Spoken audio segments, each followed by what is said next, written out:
Maybe it's just because my twins are a little bit over 2 years old and they keep singing Jingle Bells every 2.5 minutes, but I wanted to share with you something that I thought might add a little bit of joy to your Christmas season. Yes, we are going to be talking about what is, in my opinion, the greatest Christmas album of all time, and how it came from a very unlikely source, Jason Kelce.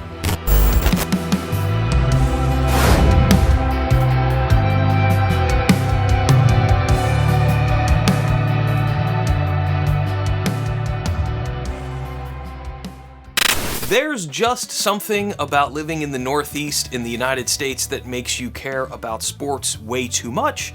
Maybe it's the shared weather, maybe it's the shared generational trauma, if you happen to be from Philadelphia or definitely Boston for a long time, but there's something about all this that adds up that makes us, especially in Philadelphia as well, way too passionate about our sports teams, the Eagles definitely being number one by a long way. It's basically a religion here in Philadelphia, and every Sunday I go to the church where you watch 300-pound men definitely give themselves CTE. We're gonna ignore the major problem with football and surge ahead. We love football for the Eagles and how passionate our team is and how crazy our fan base gets. This story begins in 2017 with the Eagles season, which became one of the greatest stories in sports, full stop. And that's not even me being a homer. The team was on an absolute tear. Second-year quarterback Carson Wentz was ripping up the league until he ripped up his ACL and went bye-bye. Enter backup quarterback Nick Foles, otherwise known as Big Dick Nick, or the way more seasonally appropriate Saint Nick, as he became to be known during that playoff run. Now, besides just the people of Philadelphia, no one was betting on Nick Foles to be able to carry this team to do anything in the playoffs, and we were the underdog in each game. The first of which he played kind of mediocre, but good enough just to get past the Falcons. The second of which he blew the doors off the Vikings to lead this underdog team to the Super Bowl and to battle the GOAT himself, Tom Brady. If you've never watched highlights from that Super Bowl, Birds against Patriots, you definitely have to go check it out. I mean, it's absolutely crazy. It's a total shootout, so it's very exciting. Somehow, Nick Foles goes like head-to-head in this shootout against Tom Brady, throw for throw. I mean, the amount of yards and touchdowns, absolutely crazy. Plus the greatest play call of all time, the Philly special. Foles moves to the right, it goes directly to Clement. Clement reverses it, and the pass goes into the end zone, and it is a touchdown by Nick Foles!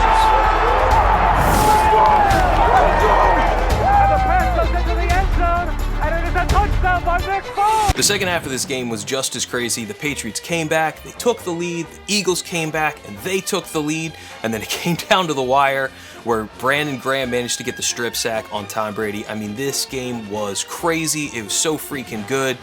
Confetti falls. I still sometimes get emotional thinking about all the people here in Philadelphia that, like, just live and breathe this team and love this game who didn't get to see a championship. I'm not afraid to admit, I actually cried that night when they won. And man, I was out there, the party in the street. I mean, this was crazy. And then came the parade, none of us having any idea what we were in for. Just take a look at what Jason Kelce, our center, was wearing. Kelce was already beloved. He was undersized for a lineman in his position, and he really was successful through grit, determination, and hard work. That's the kind of stuff that will make a fan base, especially here in Philadelphia, just absolutely love you forever. And then this dude's freaking speech. No one wanted us. No one liked this team. No analyst liked this team to win the Super Bowl, and nobody likes our fans. And you know what? I've just heard one of the best chants this past day, and it's one of my favorite, and it's new, and I hope y'all learn it, because I'm about to drop it right now. You know what I gotta say to all those people that doubted us, to all those people that counted us out, and to everybody who said that we couldn't get it done? What my man Jay Ajay just said, F*** you.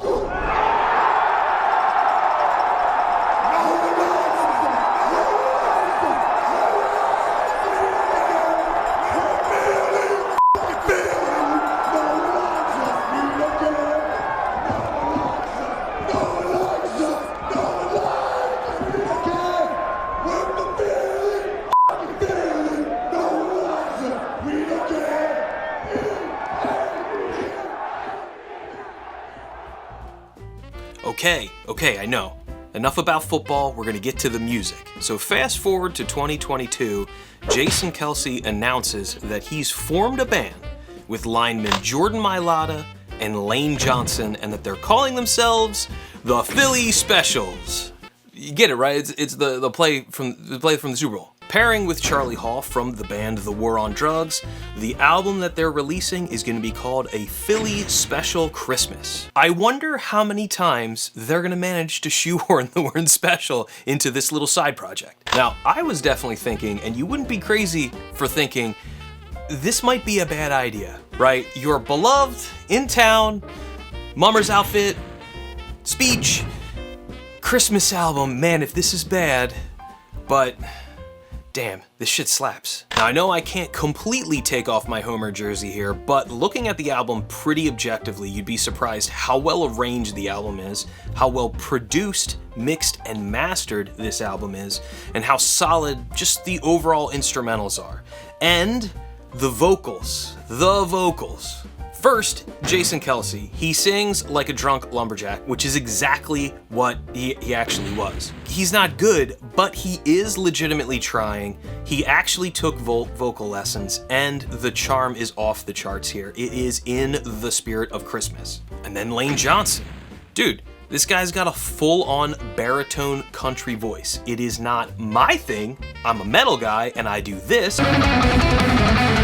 But damn, you gotta give little tip of the hat. Very, very well done, in genre, baritone country vocals. And then we get to the best part. The biggest surprise. Jordan freaking Mailata. Holy hell. I said, I'm dreaming of a white Christmas. It's like the one I used to know. I think Jordan's just playing football to launch his singing career. Like, I think some people choose American Idol as their start, and he's like, I'm gonna make millions of dollars playing left tackle and then go into singing. So that's why the album works so well, because you've got a fun sort of balance between the three of them. You can tell that they are legitimate buddies. I mean, let's be honest, being a professional athlete, yes, you get paid millions of dollars, and that's nice, but they gotta work so freaking hard. I mean, you're talking 12, 14 really long days.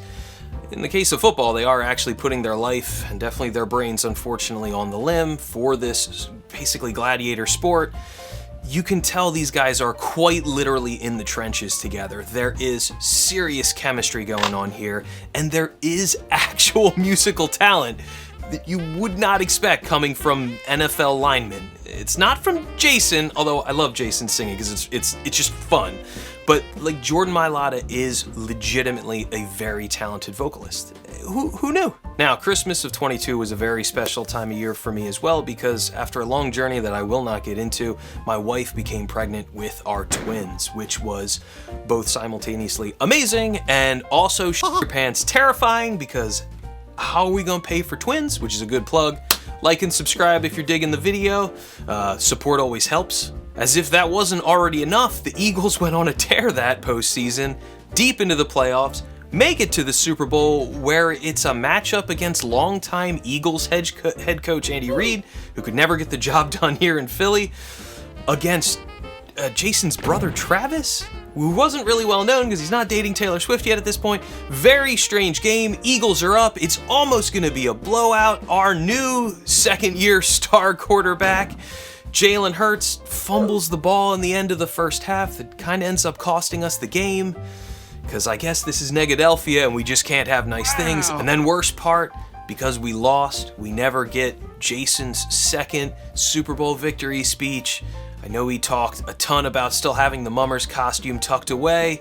I am still bummed we never got that speech. We do truly live in the worst timeline. What a winter, spring, and summer 2023 was for me. Endless trips to the doctors, make sure our twins were growing and developing safely, which they were. I can't believe the kids are over 2 years old now. It's absolutely wild how time flies. Fast forward to that Christmas, with our two little bundles of joy, we get a second Christmas album by the Philly Specials. This one called A Philly Special Christmas Special, which is the just like greatest musical middle finger to Tom Brady and his dropped pass in the Super Bowl. Now, I love this album, but it is where I think some cracks start to appear a little bit.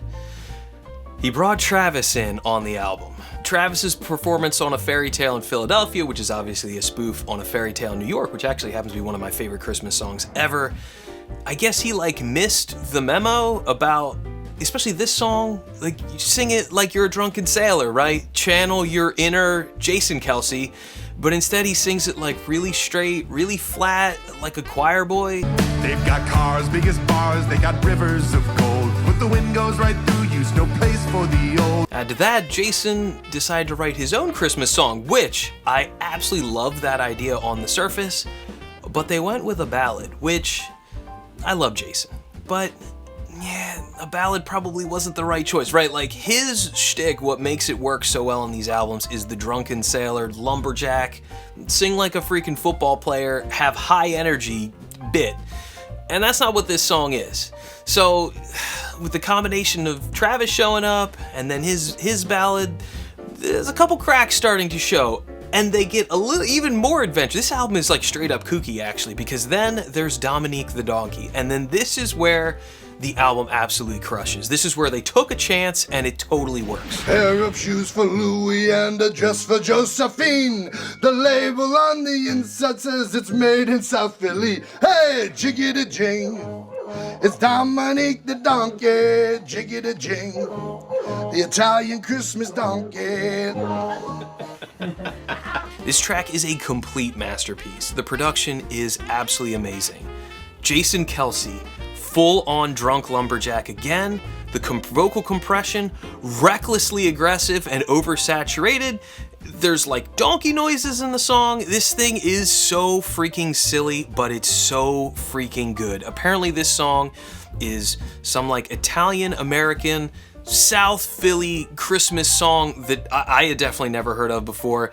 You should go check this song out. The second album is just this one track is totally worth it. If you have kids at home, they are gonna absolutely love this song. If you're at a stuffy Christmas party, this will definitely shake things up. And well, the Eagles, man, that season did not go well. They started out, I think it was 10-1, and then just collapsed down the stretch. One and done in the playoffs. Jason Kelce's final game, they got their doors blown off down in Tampa Bay. Really, really disappointing way to end just a total legend's career. Never gonna get that second Super Bowl speech. I'm still upset about that. Fast forward yet the next season, I was definitely concerned. I think everybody was about how this Eagles team was gonna look without Jason Kelce's obvious leadership in the locker room. What was gonna happen? How was this team gonna look? Got a new guy stepping in, and they go completely on a tear. Our new running back that we traded for, Saquon Barkley from the Giants, thank you Giants, goes on a total tear, greatest season in NFL running back history, and yes, edge of our seat, we are gonna get a third Christmas album that year. Last year's 2024 A Philly Special Christmas Party wraps it up for our boys and their Christmas albums. Musically, this one is a lot smoother, actually. Way less lumberjack energy, way more Mailata, which is never a bad thing. Boys to Men even made an appearance. It's on the same track as Travis Kelce. Yeah, it is what it is. The wild part, the Eagles go on to the Super Bowl. Rematch with Mahomes against Andy Reid in New Orleans, and leads to probably the easiest blowout win championship I know I'll ever see as an Eagles fan. So thank you for watching. If you made it this far, I really hope you'll give these albums a try. All of the money from the sales, as far as I know, go to charity as well, not into these dudes' pockets. I mean, it really is kind of the complete package. Even if you're not a sports fan, even if you live in Dallas and you hate Philadelphia, I think you'll still, well, no, you know what, they do make fun of Dallas a decent bit. Maybe, give it a try. I hope you'll give it a try. I think there's some serious gems here. They put a cool spin on holiday classics, and maybe it'll help spruce up your playlist and bring you a little bit of joy this holiday season. So thanks again for watching, and I will see you guys in the next one. Woo!